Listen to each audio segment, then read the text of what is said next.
Here's the thing nobody wants to say plainly. The most important solo career in K-pop history hasn't fully launched yet. Not officially, not completely, not in the way the industry and the world is quietly bracing for. We've watched Blackpink spend the last several years in a kind of suspended animation. Globally beloved, commercially dominant, contractually complicated, and somewhere in the middle of all that tension, something happened. Something that changed the calculation for every member, but changed it most dramatically for one. If you've been following the Deadline era, Blackpink's return to the spotlight after one of the most talked-about contract renewal sagas in K-pop history, then you already know it wasn't just a comeback. It was a reckoning. It was 4 women who built one of the most successful pop acts on the planet, standing at a crossroads and choosing directions. 3 of those directions are fascinating. One of them could rewrite the rules of the entire global pop industry. Stay with me, because by the time we get to the end of this, you're going to understand exactly why Lisa's next move isn't just the most anticipated solo announcement in K-pop right now. It might be the most consequential pop music decision made by any Asian artist in a generation. But to get there, we have to go back to the Deadline. Part 1. The Deadline era, a full recap. Let's be honest about what the Deadline era actually was, beneath the carefully managed press releases and the choreography and the streaming milestones. At its core, it was Blackpink publicly navigating something that most pop groups collapse trying to survive. The moment when the machine that made you no longer fully owns you. YG Entertainment built Blackpink into a phenomenon. The 7-year exclusive contract model that defines the K-pop industry isn't incidental. It's structural. It's the trade-off that funds the training, the production, the global marketing infrastructure. Without the machine, you don't become Blackpink. But when the machine's contract term expires, the question becomes brutally simple. What are you now? The discourse around Blackpink's contract situation wasn't gossip. It was legitimate industry analysis. By late 2023, every major entertainment publication from Billboard to Variety was treating the Blackpink renewal question as one of the biggest business stories in global pop. The numbers behind it were staggering. Tens of millions in endorsements, stadium-level touring power, streaming catalogs that generate passive revenue for years. And the members? Each of them had spent the years since their last full group push quietly, methodically building individual leverage. That is not an accident. That is a strategy. When Blackpink came back together for what we're now calling the Deadline era, it landed with a weight that their earlier comebacks never quite carried. Fans, Blinks, as they're known, had been waiting so long that the return itself felt charged with meaning. And it was. But the subtext of every performance, every interview, every coordinated press moment was the same unspoken question: is this the last chapter of the group? Or the first chapter of something new? The commercial response was, predictably, enormous. Blackpink doesn't have small moments. They don't chart quietly or trend mildly. When they move, the industry notices. Streaming numbers surged. Social engagement metrics went vertical. Merchandise sold out globally. The Deadline era delivered everything YG and the members needed it to deliver. Proof that the brand was still intact, still commanding, still capable of generating the kind of cultural heat that most acts spend entire careers chasing. But here's what those numbers couldn't show you. Here's what the streaming totals don't tell the story of. Inside that Deadline era comeback, if you watched carefully, you could see 4 distinct personalities navigating 4 distinct futures. And the divergence was more visible than it had ever been. Part 2. The individual member calculus. Let's talk about the other 3, because you can't understand Lisa without understanding the landscape she's standing in. Jisoo is arguably the most strategically legible of the 4 members right now. Her solo work, anchored by the massive domestic success of Flower, confirms something that was already suspected. Jisoo's ceiling in the Korean market is essentially unlimited. She is a household name in South Korea in a way that transcends K-pop fandom specifically. Her acting career, begun with the drama Snowdrop, gave her a foothold in prestige Korean entertainment that most idols spend years trying to build. Her post-Deadline trajectory looks like a deliberate, well-planned pivot toward longevity in the domestic market. It's not the most globally explosive path, but it might be the most sustainable one. Jisoo knows exactly who she is and where she wants to build her legacy. That clarity is powerful. Jennie is playing a different game entirely, and she's playing it at a level that commands respect even from people who aren't K-pop fans. The establishment of LLOUD Atelier, her own creative company, signaled something fundamental. Jennie is not interested in being an artist signed to a label. She's interested in being an entity that builds a label. Her global brand partnerships read less like celebrity endorsement deals and more like the portfolio of a media and fashion empire in early formation. Her foray into American television, her appearance in The Idol on HBO, controversial as it was less about the performance itself and more about the signal it sent. Jennie is willing to take risks for visibility in Western markets that other K-pop idols simply aren't. She's building equity in spaces that K-pop hasn't fully penetrated. And she's doing it with the kind of cultural fluency that can't be manufactured. Watch her carefully, because what Jennie is building quietly might make enormous noise over the next 5 years. Rose, meanwhile, did something more emotionally sophisticated than most people gave her credit for at first. Her solo era represented a genuine artistic reinvention, moving away from the sonic expectations that Blackpink's framework had set for her, and toward a more stripped, emotionally raw aesthetic. Signing with Atlantic Records for her solo work was a clear statement of intent about where she sees her future audience. The success of that pivot was real. Rose found fans who didn't know her name before, which is the hardest thing for any established idol to do. Create genuine new discovery for yourself in markets that already have preconceptions about what you are. Her trajectory is one of the most quietly impressive reinventions in recent K-pop history. 3 fascinating stories. 3 genuinely compelling futures. But none of them carries the same stakes. None of them sits at the same intersection of forces.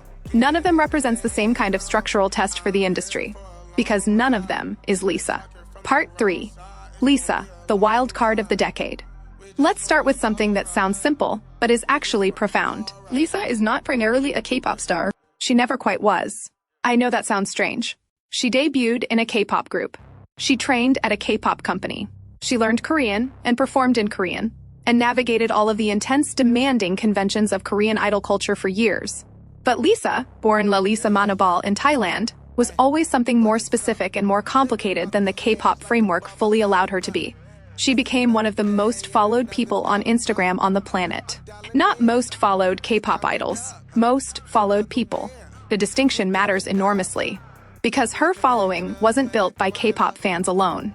It was built by an audience that crossed demographics, nationalities, and pop music genres in ways that her group's following, as massive as it is, never fully replicated. She became a fashion and cultural figure in ways that bypassed the normal gatekeeping structures of either the K-pop industry or the Western pop industry.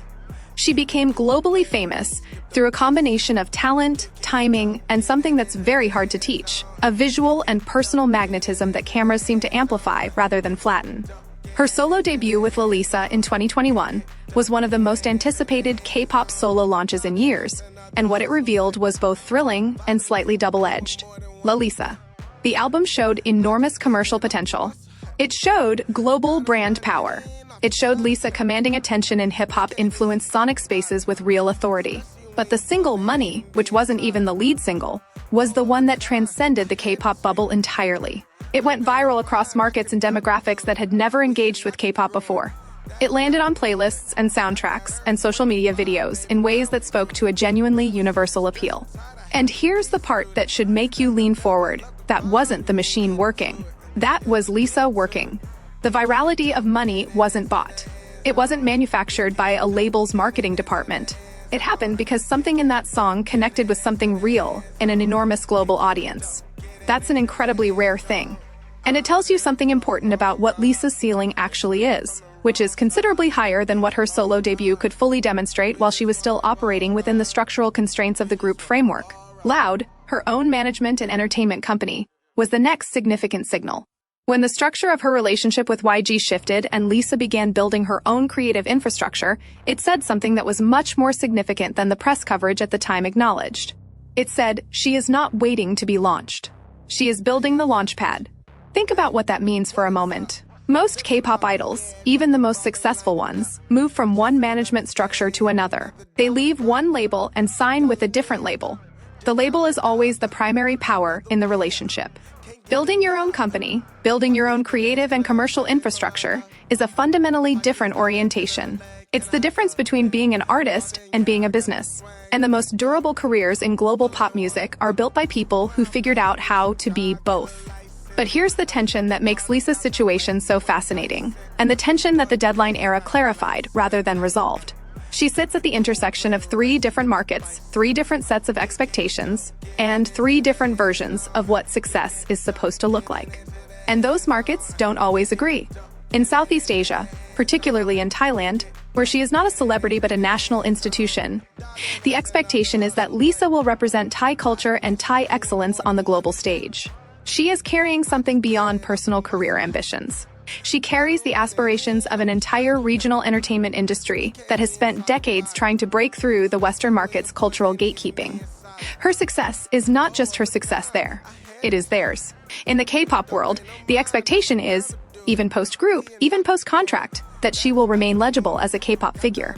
That she will work within the conventions, honor the aesthetic, and deliver the kind of precision-crafted content that K-pop fans are accustomed to expecting. It's a framework that has served her. But it's also a frame.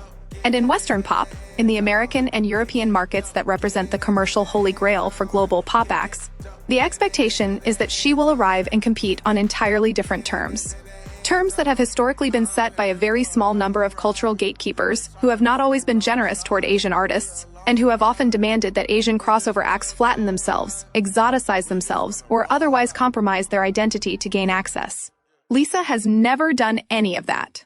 And the fascinating question, the one that the Deadline era leaves explicitly unanswered, is whether the global pop mainstream has finally evolved enough to meet her on her own terms. Part 4. The bigger meaning. What Lisa's future says about K-pop's future. The conversation about K-pop's global expansion has been happening for over a decade now. And in that conversation, there's a distinction that often gets glossed over but that is absolutely critical to understand. There is a difference between K-pop becoming globally popular and K-pop artists crossing over into Western markets as individual solo artists on Western terms. The group model succeeded. Wildly. Spectacularly. But the group model also provided protective scaffolding, shared identity, shared responsibility, a larger-than-individual brand that Western audiences could engage with as a cultural phenomenon without needing to center any single Asian individual. When you move from the group to the solo, that scaffolding disappears. And historically, that transition is where the crossover dream most often stalls. Think about what it would actually mean for Lisa to crack this problem. Not as a K-pop representative in the Western market, but as a solo pop star who competes on equal terms with any Western artist in any format, any genre, any cultural context. It would mean an Asian artist, specifically a Southeast Asian artist, had demonstrated that the Western pop mainstream could be navigated without cultural compromise, without the exoticization tax, without the invisible ceiling that has limited so many incredibly talented Asian artists before her. The signals around Lisa's strategic direction are genuinely intriguing. Brand partnership patterns don't lie, and Lisa's partnerships have consistently skewed toward luxury fashion houses and global lifestyle brands that operate at the absolute top of the cultural hierarchy. These aren't partnerships designed to maximize K-pop audience revenue. These are partnerships designed to build a brand identity that operates independently of genre, of language, of geography. She is being positioned, and positioning herself, as a global cultural figure. The music is almost secondary to the architecture of that positioning.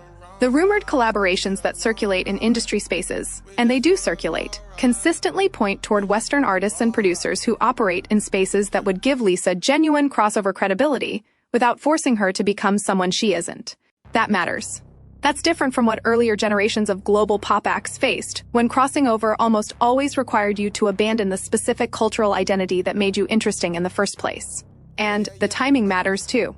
We are in a cultural moment where the Western pop market, driven by streaming, by social media, by a generation of listeners who grew up with genuinely global musical influences, is more genuinely open to international artists than it has ever been. The barriers are lower. The gatekeeping is less centralized. A song can go viral on a Tuesday and chart on Friday without any traditional industry infrastructure driving it. The platform dynamics that made money a global phenomenon without a traditional Western radio push, those dynamics haven't weakened. They've strengthened. All of which means that when Lisa's next solo era fully launches, not the preliminary moves, not the strategic infrastructure building, but the actual, full, committed solo push, she will be doing it in the most favorable market conditions that any K-pop idol has ever faced for a Western crossover attempt. The question is whether she and the team she's assembled around herself are going to meet that moment with the scale of ambition it deserves. Here's the measured, honest assessment. Because you deserve that more than you deserve cheerleading. Lisa is not a guaranteed crossover success. Nothing in pop music is guaranteed. The history of global pop is littered with artists who had every conceivable advantage: talent, timing, infrastructure, audience goodwill, and still failed to fully translate because of one miscalculated move, one misaligned collaboration, one creative choice that confused the market at exactly the wrong moment. The pressure on her is genuinely immense.